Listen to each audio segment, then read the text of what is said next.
Welcome to the MSDW Podcast. I'm Jason Gumpert, editor at msdynamicsworld.com. On this episode, we check in with Microsoft MVP and founder of RapidStartCRM, Steve Mordue, to talk about where the Microsoft Dynamics ecosystem finds itself, coming out of a busy 2 weeks in August that included the Inspire 2018 partner event and the new Business Application Summit, as well as a new and hefty release notes document for the entire Microsoft Biz Apps product line. We talk about the events themselves, what some of the highlights will mean for customers. We also discuss key decisions that will start impacting partners in the near term, like Microsoft's commitment to twice yearly updates, the maturing PowerApps development model based on the former XRM, and progress on the unified interface that is quickly broadening its reach on the Dynamics 365 customer engagement app suite. All right, Steve Mordue, welcome back to the podcast. Hey, Jason, glad to be here. It's one of my favorite stops. This has got to be, 4 or 5 podcasts we've done together now. Yeah, I'll count it up here, but yeah, something like that. So always fun to have you, and you know, we're sort of in a post-event or post-conference period here, so that's always an extra good opportunity to catch up with you, because I know you've been busy traveling the U.S. in this case.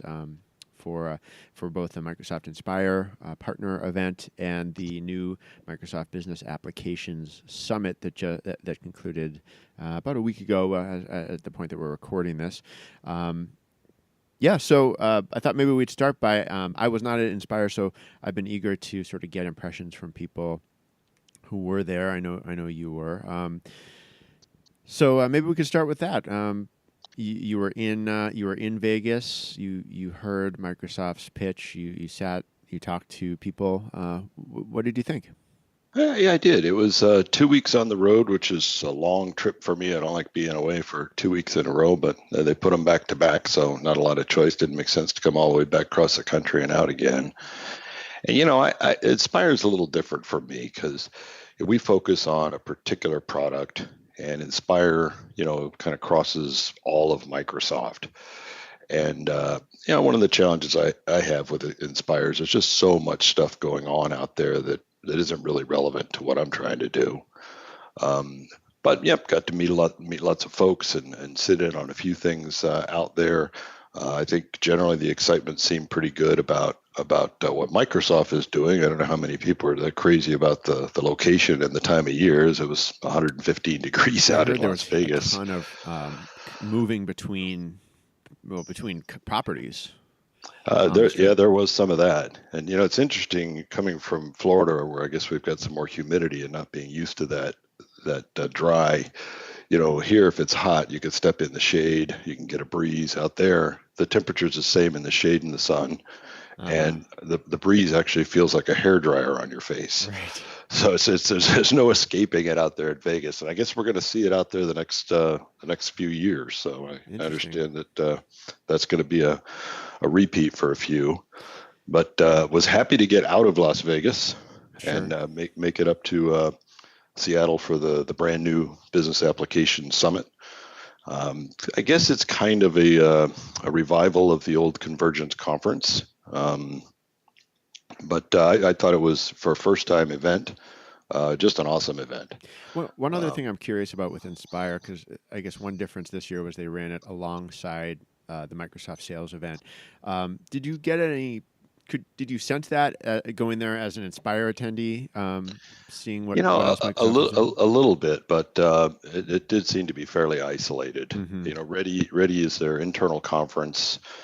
I actually spoke at Ready one time several years ago, and it's pretty tightly controlled conference. Sure. That's inside information, and that they don't share with anybody of what they're doing and what their plans are. And I remember when I went to speak to a group there, I was thinking that I'm going to get in on the inside and hear all sorts of inside information, but they kind of kept me out in the foyer until it was time for me to speak. And then a security person marched me up to the door. I went in a side door right onto the stage and did my little bit, and they took me right back out the door. So yeah, that's no joke.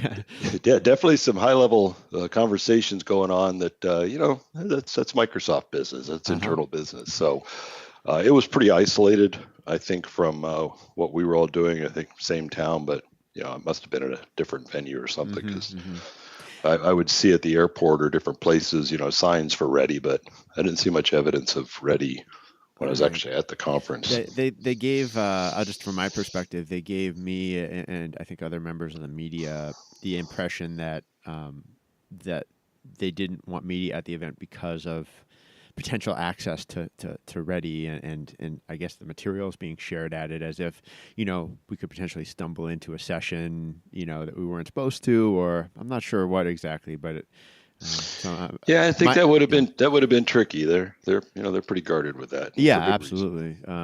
I thought though that, kind of as a corollary to that it might open up more,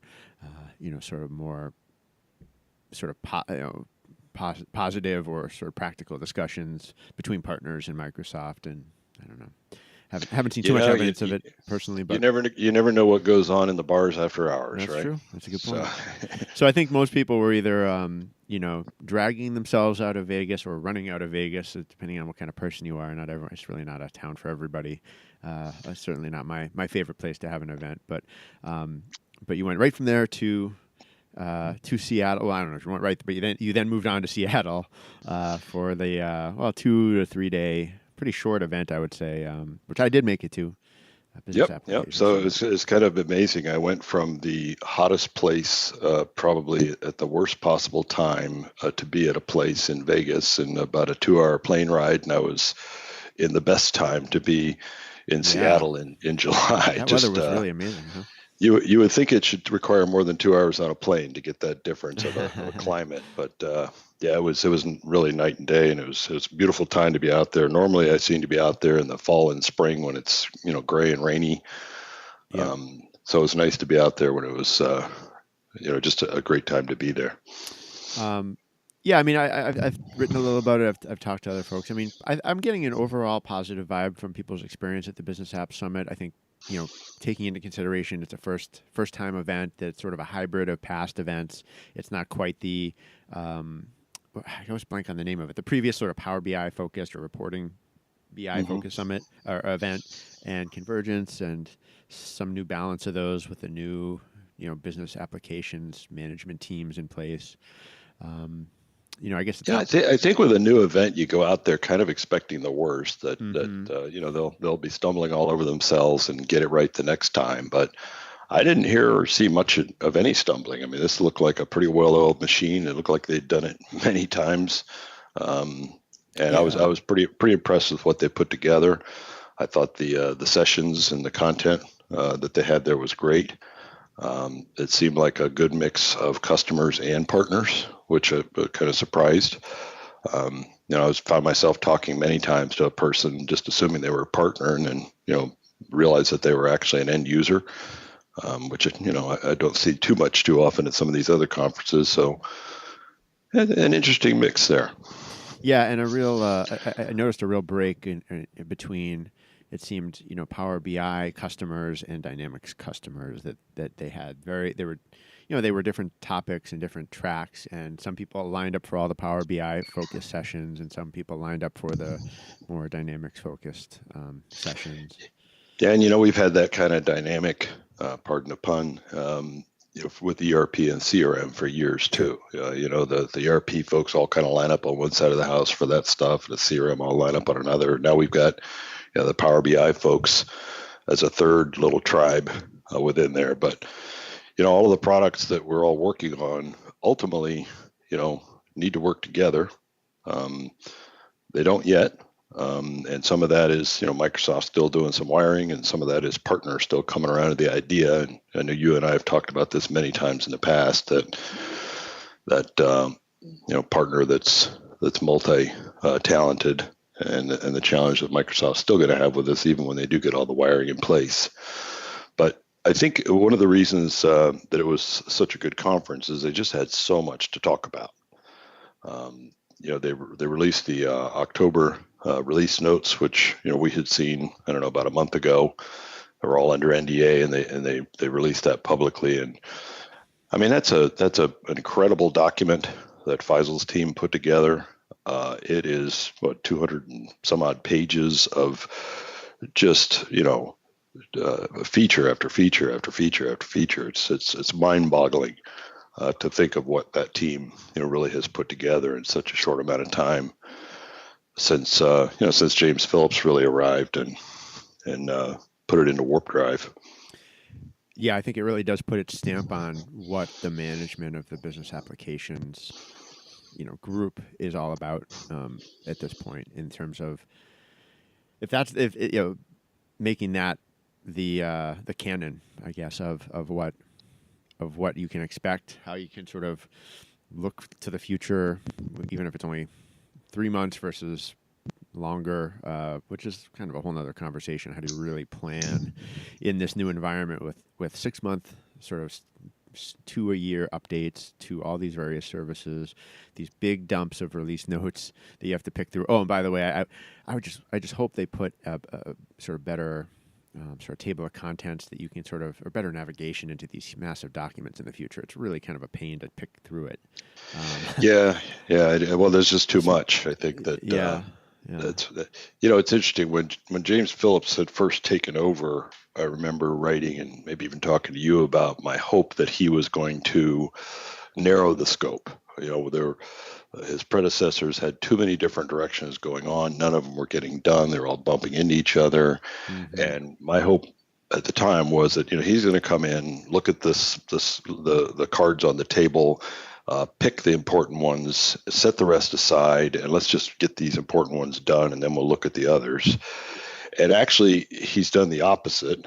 He's picked up all of the cards and pushed them all through to a process. And it was originally, I was a little concerned, but this team has just done so much better a job of executing on all of those pieces than the predecessors that I guess I have to take back what I'd said earlier, that hoping that he would just pick a few, because his team has picked them all, has advanced them all forward quickly and done a great job doing it.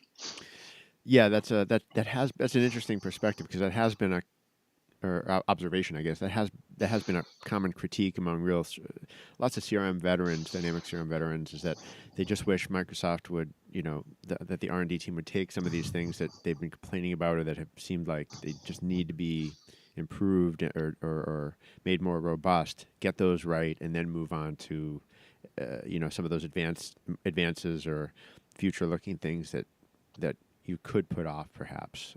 But what you're saying is you're seeing progress. They've actually done both. Yeah. I didn't think you could do both either, but they've actually done both. They've they really have. It's been surprising, how he's been able to really rally the troops, to get them all on the same page, to get them all, moving forward. And I think it's one thing for Microsoft to get there and be there, and there's still some pieces that aren't done that they're still working on. But you can see where it's going if you step up a little bit and look down from a distance. You can kind of see where it's all going. But partners are partners, right? And partners are slow to respond generally. They kind of like to keep doing what they've always done for as long as they can. And I think for many years they were able to do just that.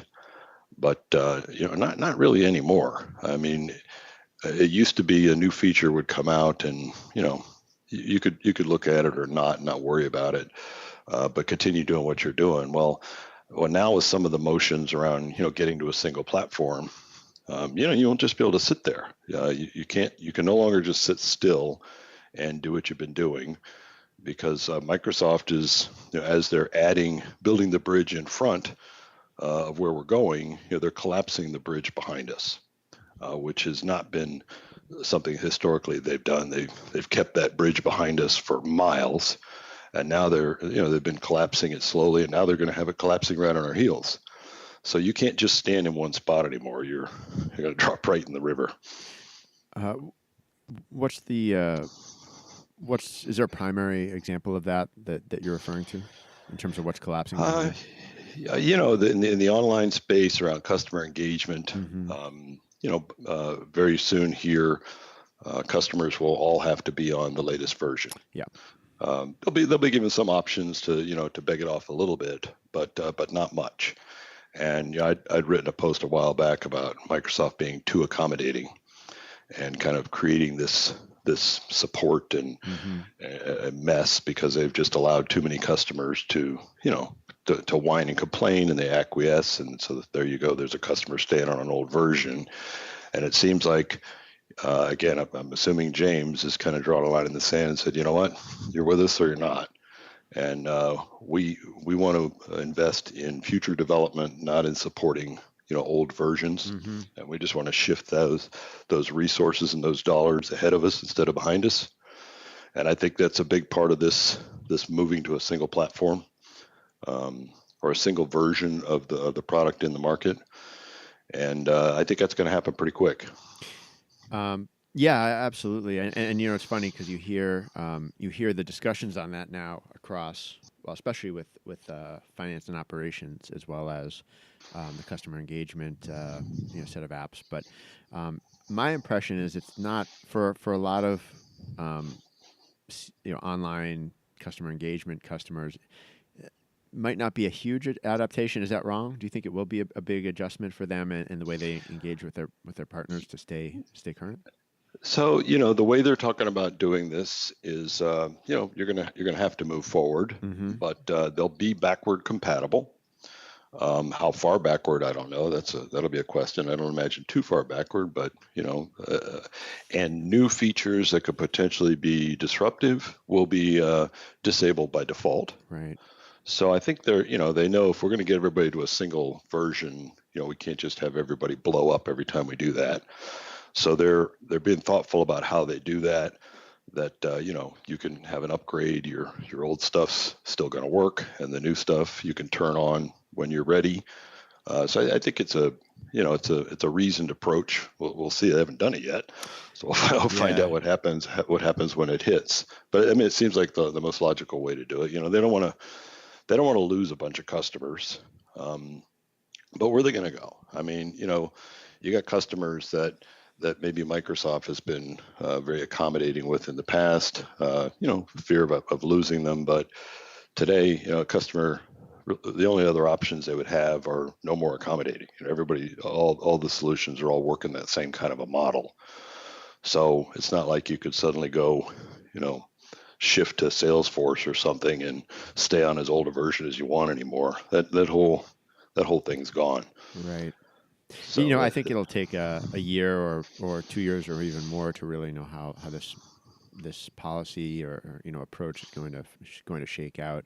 The idea of keeping features off sounds good. I just wonder if as they evolve the feature, if it starts off reasonably self-contained in one release and you can keep it off, what happens in a year when it becomes more vital or you want some element of it and you have to turn something on that, I don't know, it's sort of more complex scenarios that might crop up over time as things age and, features go through life cycles online. And I think that, what might be off by default in this this release, in the next release, what was off will now be on and new stuff will be off. So I see it kind of being a rolling thing. And a good example of that, of course, was the post you were talking about before we got on here about the unified interface. It's not just an alternative interface for certain scenarios to look out. It is the interface, and while we seem to be calling it many different things today, very soon we won't need a name for it. It just is what it is. There won't be any other interface. And right now, as of this month, new deployments for brand new customers are going to be unified interface by default. So this is that first shift that we talked about a while back. That they launched Web UI as a bridge UI from the old UI, but it was the default, least disruptive to customers. Now moving and unified interface was kind of in the background. Now those two have switched roles. So for brand new deployments, unified is now the interface that they're going to see. And eventually, as soon as they're able to, they're going to turn off the old one. When that's going to be, well, that's anybody's guess. I mean, they obviously have to get customers moved, which isn't a huge effort, but it is an effort. They've got to get them moved to the new unified interface first, and I think once they've got a critical mass of those customers there, and they're going to be ramping up that messaging as we move forward. It's going to be getting louder and louder. And you got to move. But then we'll see at some point in the future. I'm sure James Phillips is just going to pull the lever and say, "That's it. Mm-hmm. If you're not here, now you're in catch-up mode." So they need to get it there. So there, and in terms of what that really means for customers, I think it's especially if, well, I mean, obviously you have users who are used to a certain way for things to look in the application, but you also have custom entities, custom screens, those kinds of things. I tell you what, it really is. It's mostly a UI change, mm-hmm.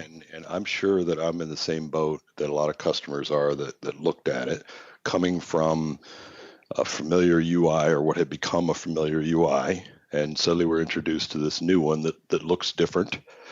And the first reaction to anything that looks different is, I don't like it. This is terrible.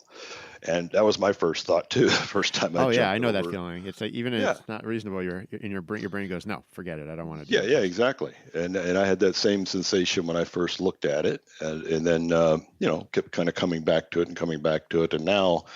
I think if anybody is curious, they could have a little comfort that, at least in my opinion, it is a vastly superior UI. It's faster, cleaner, easier, more intuitive. I mean, every single adjective you'd want to check a box next to is really met with that new UI. Yeah. And is it designed to sort of bring all the interfaces forward? So whatever you've kind of designed in the older application interface, it will render or auto render pretty closely, or no? So you need to build they have now, of course, launched in actually for some time now unified interface versions of Sales called the Sales Hub. Lots of customers weren't aware necessarily what that was. They've just been using what they were using, but they kind of already have it in their system.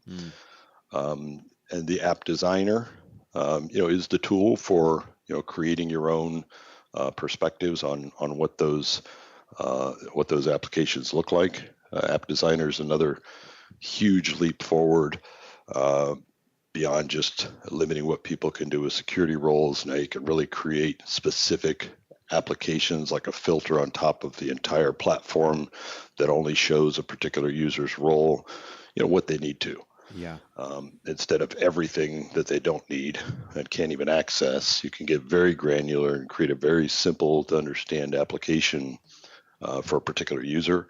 And that's the same tool set that would be used in Unified Interface. And of course, Unified Interface is not only faster, and it's going to get even faster still in October. They've talked about some more performance improvements, but it's responsive. So, you resize that screen, you open it on a tablet, you open it on a phone, everything resizes and reflows. They do still have applications in the app stores for the mobile devices, but frankly, looking at the application version of the solution and just opening it in a web browser on my phone, there's not a huge amount of difference. There really is not a huge amount of difference in those two. So big strides there. Of course, the PowerApps control framework, what was previously called the custom control framework, is starting to grow, but it's going to be huge. Mm-hmm. And they're adding a lot of things to what that can do at a pretty rapid pace also. But I mean, I think the biggest change really that's happening that I don't know that people are completely tuned in on is this idea that it is definitely the whole Dynamics side of the house is definitely moving from an application company to a platform company. And that shift has been quick and to a degree unexpected. At least to me, it was a little unexpected. I was told not that long ago it was never going to happen. Salesforce has had that capability for many years, a platform license at a low cost for, ISVs to build a solution on top of and bundle up and sell together with their IP. And, Microsoft has had the first party apps. And so really the path was, build your IP on top of our first party app and then bundle that up. So for them to shift now to this motion that you can build your application on our platform without any first party apps is a huge shift in it. And I think it's a bet that Microsoft is making on two fronts. One, that ISVs are going to look at that avenue as a way to really build what they want. All the power of XRM and the whole platform, but build whatever they want instead of starting with what they're given. And it's also going to cause the product teams for those first party apps to step up their game. Not that they're not. I mean, those first party apps are awesome, but they're not built for a specific industry. They're built to try and cover lots of bases. And depending on an industry, an ISV could build a very vertically specific end-to-end solution for an industry that would be vastly superior to that user than any of the first-party apps. And I think Microsoft is recognizing that, there's opportunity here on the platform, and the first-party applications are their own little business units, and they're going to do what they're going to do, but the platform is almost like an independent business unit now that has its own path, and first-party apps are just one aspect of their future with CDS. Yeah, and that the first-party apps are almost it seems to me almost a model for how far you can go with building sort of apps on CDS to some extent.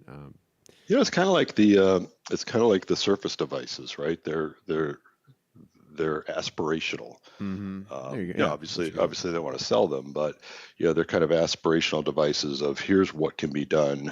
With a device like this, come on OEMs, follow the lead, come in and build your own, like show pieces. And I think the first party apps are that today for some of us, is they're aspirational of here's everything that could possibly be done with this platform. Right. But you pick and choose what you want. Yeah, I mean, thinking specifically back to the PowerApps roadmap session that I saw at Business Application Summit. I mean, it was an impressive presentation. It was, who was it? Charles Lamanna and Ryan Cunningham, I want to say, are the two program managers up on stage. Or I think Charles is the general manager. And they put together, they have sort of all those things you would kind of expect in a Microsoft sort of roadmap session. There's some chest puffing about how great the platform is, and then it was an impressive demo, and they actually showed, Brian moves really fast through some of those PowerApps demos. I know he's done them in some launch events and all over the place, and so they're widely available now on YouTube and elsewhere. But sort of powering through these demos where he was tying in sort of standard CRM, D365 sales entities with custom entities and building new apps that did lookups from, those core entities with custom ones. And I guess that was the one place where I looked at it and said, I wonder how much further they really have to go to make, building these Canvas apps on CDS, in conjunction with first-party Microsoft apps. When does that become a really robust sort of real thing? Are we there? Is it 6 months out before it becomes something you can really believe in? And I asked that partly because I mean there's people I talk to in the channel who still don't think it's real. They think it's still completely vaporware, and I don't believe that personally, but I do wonder how close it is to because I don't have my hands on it most of the time. How close it really is. I think that the ability to build Canvas apps like what Ryan was showing, and by the way, Ryan has he kicks ass on demos, and I remember watching him do some demos early on, and he kind of bumbled around, but he has really I guess he's done enough of them now that he's really good at showcasing exactly what can be done. Yeah. And now with the ability to embed a Canvas app into a model-driven app or a solution, that's potentially huge. Embedding them Once, into well, I saw a demo embedding a Power App into a Dynamics 365 Finance and an operations screen and yep, interacting between the data on the core screen and the app. And that was pretty pretty impressive neat. too. Yeah. And I think when depending on where you're coming from as an end customer, that's something you could take advantage of today. As a SI partner, that's something you could take advantage of with your customer today. As an ISV, we need things like that to be solution aware, which basically means that I can package up these different components into a single product that I can then offer to customers. Mm-hmm. And that's coming soon. A couple of those things that we've been waiting on to be solution aware, flows is one that we see huge opportunity with, and the Canvas apps. And very soon here we'll be able to really take all of those components as an ISV, package them up into a single solution, that we can sell in a marketplace to end customers. I'm looking forward to that day. So that's for you in particular, and for Rapid Start, that's of interest. Yeah, Rapid Start right now, we rebuilt that entire product, and we had great success with the prior product. The challenge with the previous version was that we started with the enterprise sales app. Right. And if you'll recall, our goal was to try and make something that was very complex, very simple, targeting new users to the platform. And so building on top of the first party app really meant we did a lot of hiding. And we were hiding lots of features, lots of capabilities, trying to distill it down into a perspective that was simple to understand and grasp. The idea that then you turn these things on, later on as you gain the knowledge and comfort and adoption. The downside of that, of course, was customers paying for, a full first party application, and we came in and hid a lot of the stuff they were paying for, which I wasn't crazy about, but it was the only option we had. The other downside for us on the ISV side is, all of that power and complexity was still in the background. It was still kind of being dragged along with everything we did. All of that stuff was still behind the curtain. It didn't go away. With them releasing the PowerApps P2 license, which is the one you can use to build model-driven apps on pure CDS, that changed everything for us. Now instead of taking a big thing down, we started with a little thing and we're able to build up. So we've got a lower price point. We've got a legitimately simpler application than what we had before. There's nothing behind the curtain to potentially cause issues or challenges. We're not dependent on any of the first-party applications. And there's a simple upgrade path, for a customer that may start with Rapid Start to be able to move up to those first-party applications, because we know, a certain percentage of them will want to do that. But at the time that we built this thing, we had the toolbox that we had. We didn't have the ability to embed Canvas apps, didn't have the ability to embed flows, so they're not part of the solution today. As soon as those things come out, we'll be putting them in there. And there's quite a few things coming in the October release around both CDS and the unified interface, because the unified interface is still missing some features that people are used to. In our case, we're dealing with net new customers who don't know what they don't know. Obviously, for customers that have been using the platform for some time, moving to unified interface probably will be an easier proposition for them after October, because there'll be some features that they probably are using that aren't quite there yet, but they will be there in October. But for new customers, they were never using any of those features to know that they're missed. So it's definitely a completely different approach for us. It's a different approach for Microsoft. Yeah, it sounds like it. Charles is extremely excited about what we're doing with that platform. I think there's a couple of other examples of people that have built on the platform, but they built fairly specific industry targeted type solutions that aren't really approachable. As something to show people where we just built a simple to use CRM that anybody can understand. So it's got a little broader appeal for people to understand what the power of that platform is. All right. Does your approach or model involve some sort of a transition for users who become more advanced or have more advanced needs, sort of transitioning, that they would then at some point maybe go back to the default interface So what as it they would get more experienced? Sure. So the core CDS has accounts and contacts, Yep. right? And we build on top of those accounts and contacts in the core CDS, and then we've built some other capabilities of our own to make it a little more of an end-to-end solution. If a customer outgrows, our application, and certainly some will, it's part of the goal is to get people started and have them outgrow. It's a pretty simple process just to upgrade the license. The database stays the same, and now suddenly instead of using our app, they can start using the full enterprise application. But Okay. all their accounts, contacts, everything's still there. It didn't go away. So it's about as easy a upgrade. I mean, it's not a migration. There's not a migration involved. It's just adding another application. They got to pay for the different license, of course. But adding that application on top of the same database, and it's just all fully populated, and now they just have a lot more, shiny buttons and lights.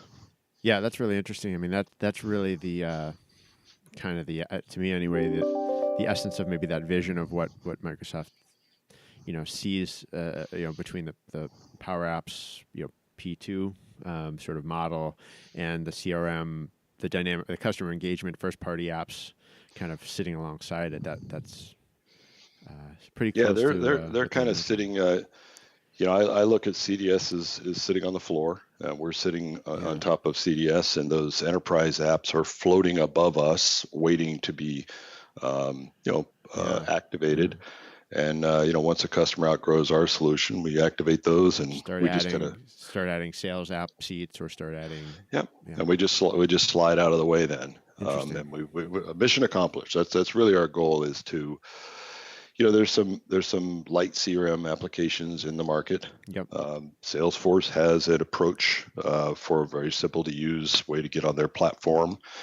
And as a partner, once somebody starts on someone else's platform for whatever reason, cost, complexity, for whatever reason, they start on someone else's platform, and then they grow to a point where they need more.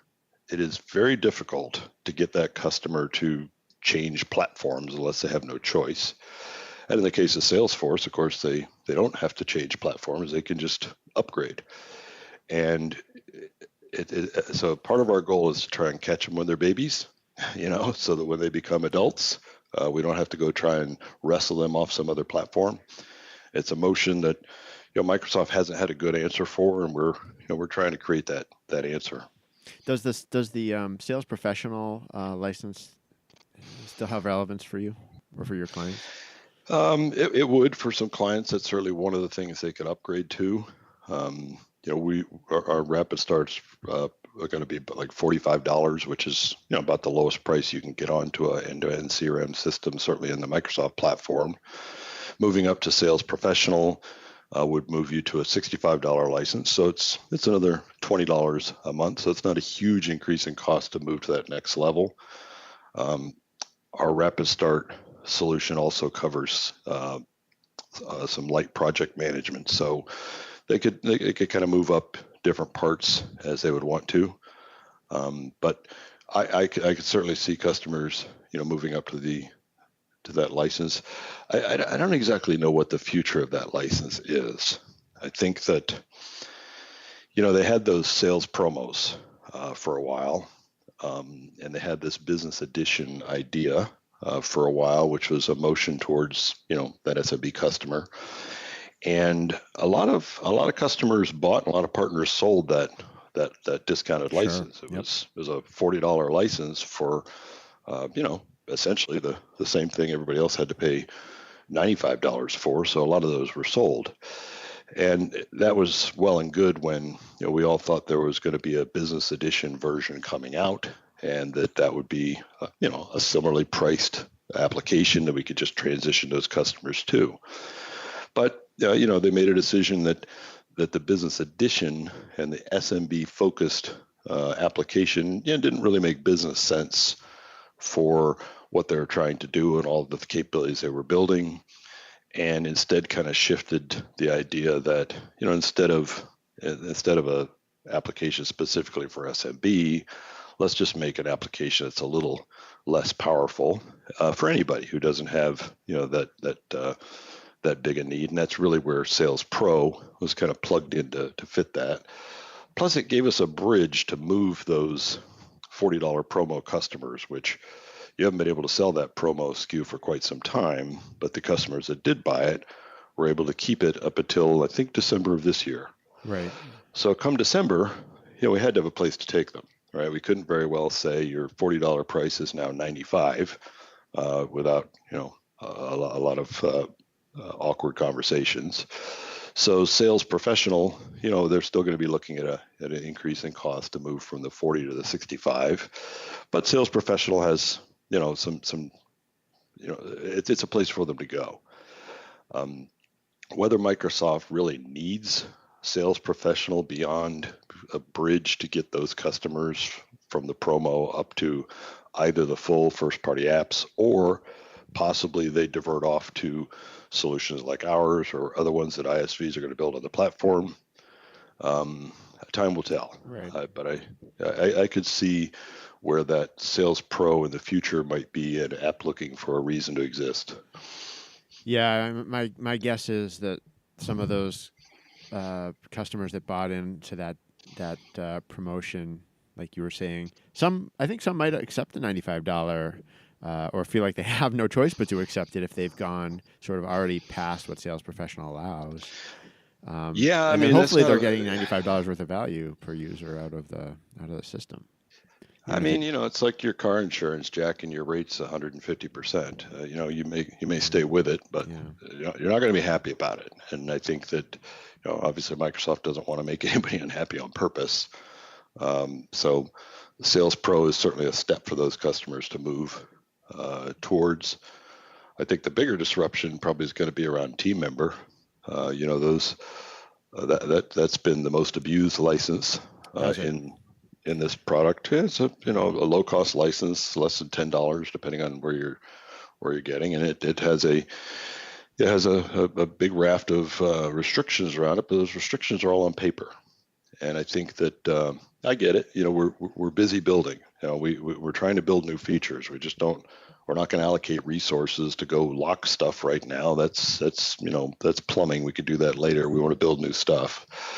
But once you see something, a particular area in the platform that's being taken advantage of, and team members been hugely taken advantage of, there comes a point where we need to address it.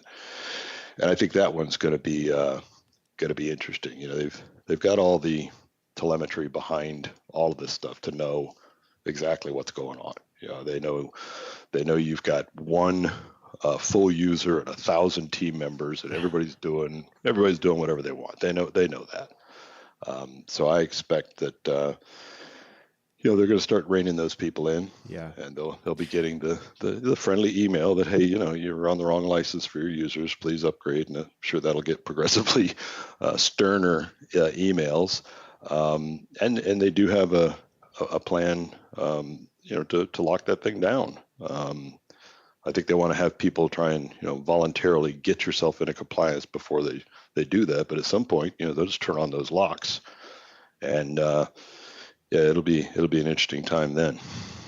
That's pretty interesting, and I have been curious about that. It seems like it's like you said, the potential is there to try at least to abuse it, and certainly those more blatant ones are going to get caught. Hopefully, the partners will sort of walk them back before it really. Yeah, and if you look at that $40 promo customer and thinking that $95 is palatable for them, which maybe for some of them they won't have any choice. I wouldn't call it palatable, but think about those customers that have got a bunch of folks on a $10 license that really need to be moving to either a 65 or 95. That's a huge change in cost for those customers. But and the ones I feel for are the ones that are unknowingly there. So there's a paper license somewhere. Whether anybody saw it or not and understands what the ramifications were is one thing. So I think there's probably a lot of folks out there that are abusing a license without realizing they're abusing it, and those are the ones that I'm I feel for. I think there's also, customers out there that are knowingly abusing that license, and I don't have any sympathy for them really. So yeah, it's a bit of a cat and mouse game too. I mean, I was thinking about a new potential example coming up in the next, I don't know, year or so, where Microsoft has a plan to make CRM data available through to some extent, very sort of limited extent of it, through Teams to non-Dynamics licensed people who are just in Microsoft Teams, and there's going to be a whole sort of shakeout, I think, in that realm too, in terms of sharing documents out of the Sales app or the Service app. Well, I think where those things are going to be coming out of is CDS, and I think that's really the big shift that's going on, is not only shifting to making the underlying platform available, but then opening it up across all of their assets, where an account in your system exists in one place. And it exists there whether you're accessing it through Teams, whether you're accessing it through ERP, whether you're accessing anything. It's all coming back to this single location, which is just huge. When you think about a company that really built the Dynamics business by acquiring, completely different platforms that all ran on their own databases, and yeah, sure. and getting all of those things to the point to where they're all pointing and talking and looking at the same stuff, and then opening that well beyond just customer engagement and ERP, but into things like the model driven and the canvas driven PowerApps, Teams, Office 365, SharePoint, across the whole org. This is really earth shaking. I mean, this is a tidal wave of change that really makes you have to think differently about every single thing that you're doing in this space. And that's the one that I hope that enough partners are watching and paying attention to, because there's a huge opportunity to take this ride that Microsoft is building. Just this awesome thing for all of us to leverage, and it'll just be a shame if not enough of us are with them, or standing in lockstep to be able to leverage that.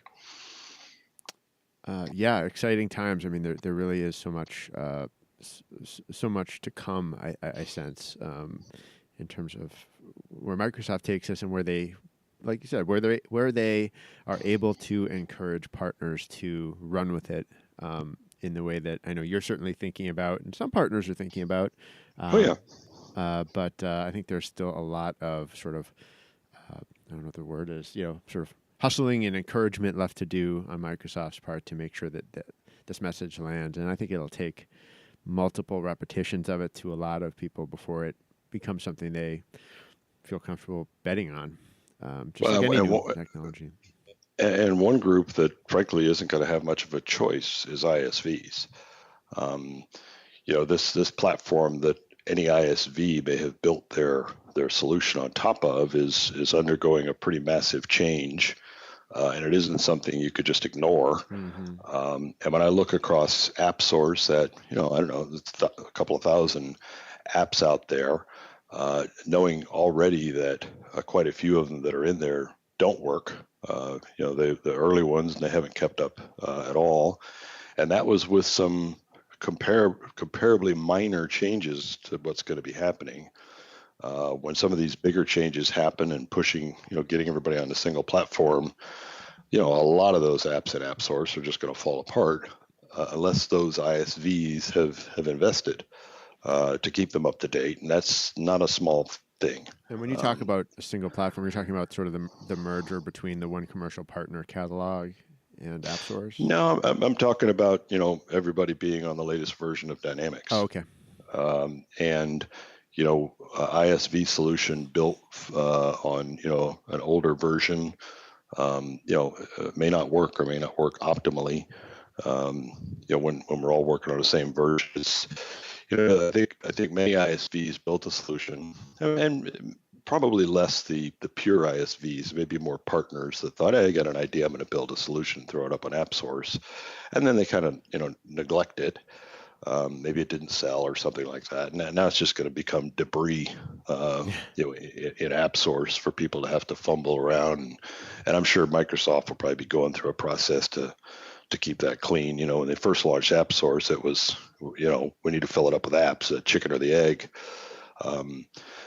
But there's going to be some cleaning of what's going on in there. But the bigger ISVs, and like our friend over at Click Dimensions, they're pretty dependent on this channel and this product. So I'm sure they're spending a significant amount of time, money, and dollars to not only be current and make sure their application continues to work, but also take advantage and add to their application other capabilities that are being brought forward.